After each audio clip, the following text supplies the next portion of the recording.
Welcome to the Utility Insider Bonus Podcast, the podcast for utility professionals dedicated to navigating the ever-changing energy landscape for their organizations and customers. I'm Brian Olsen, Questline Digital's technical engineer.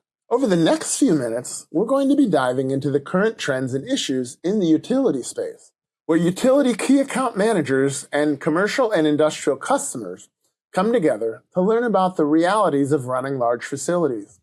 I'm your host, and today we're diving into a topic that sneaks up on facilities every single year like a raccoon at a dumpster: the hidden costs of summer.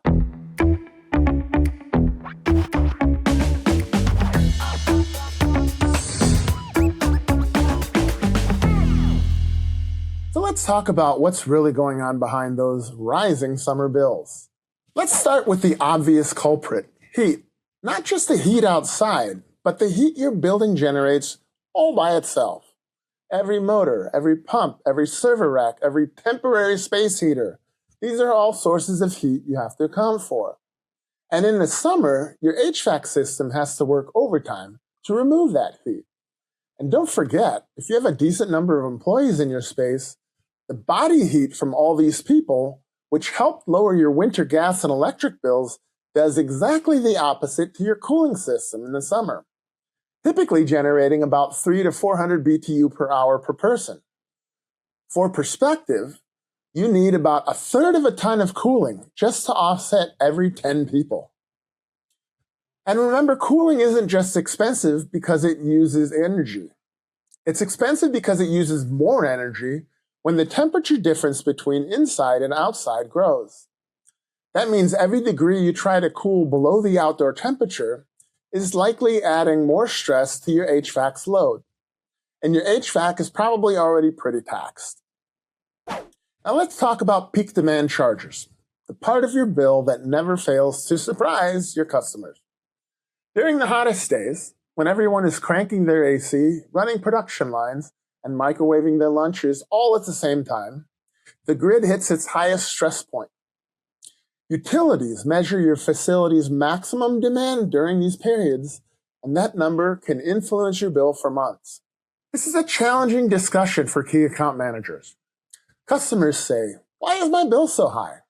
And you get to explain that their peak demand was set on that one day in August when the AC, the chillers, the compressors, and the entire production line all of a sudden got busy at the same time. It's not personal. It's just physics and billing. And summer also brings an unfortunate bonus: solar heat gain. Solar streaming through windows, heating up roofs, and warming walls can really add up. If your facility has older windows, poor insulation, or a roof that absorbs heat, you're paying for cooling you didn't even know you needed.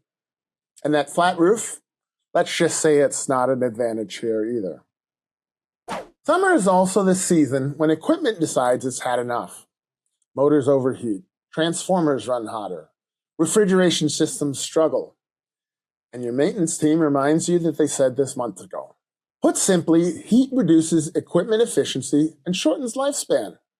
Bearings wear faster, lubricants break down, electronics get cranky.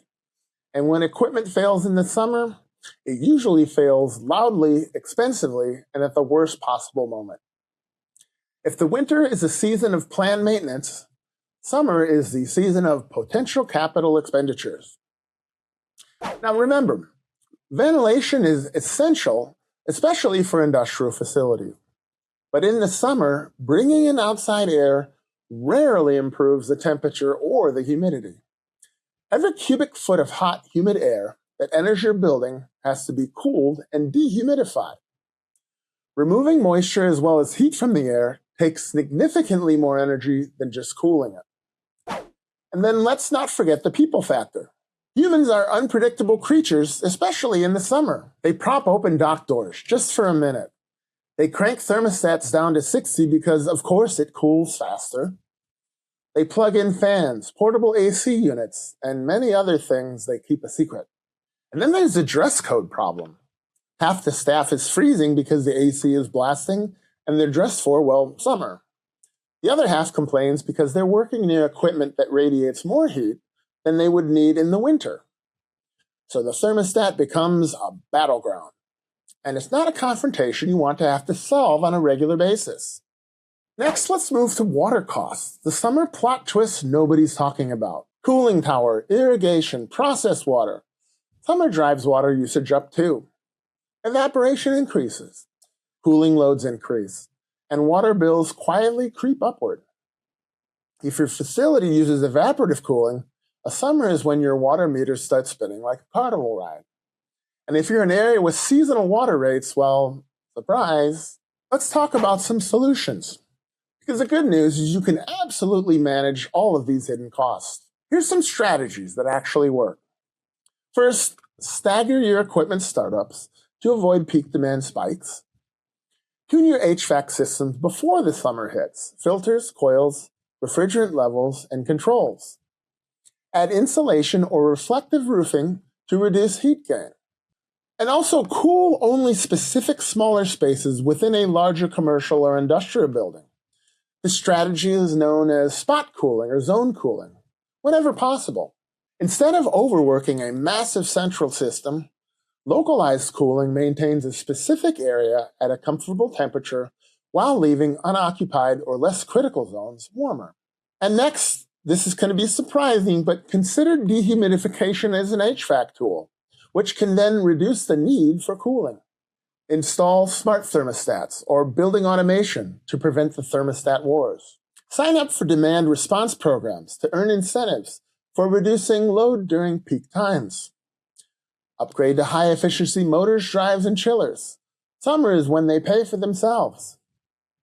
Seal your dock doors and improve ventilation controls to keep the hot air out. And then monitor real-time energy data so you can catch problems before they become expensive surprises. Key account managers can help customers identify which of these strategies will deliver the biggest bang for the buck. And then customers can help themselves by not waiting until July to ask for help. Summer doesn't have to be the season of financial heartbreak for commercial and industrial facilities. With the right planning, the right upgrades, and the right conversations between customers and key account managers, you can go from dreading summer to making it only slightly irritating.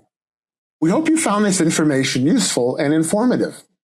We will be back next quarter with Utility Insider bonus materials after the Q3 Powering Engagement podcast, Advanced Personalization. Questline Digital's host Rebecca Zarobsky and her guest will explore how to move beyond basic targeting and deliver truly dynamic, data-informed customer experiences. Until then, thanks for tuning in, and I'm Brian Olsen.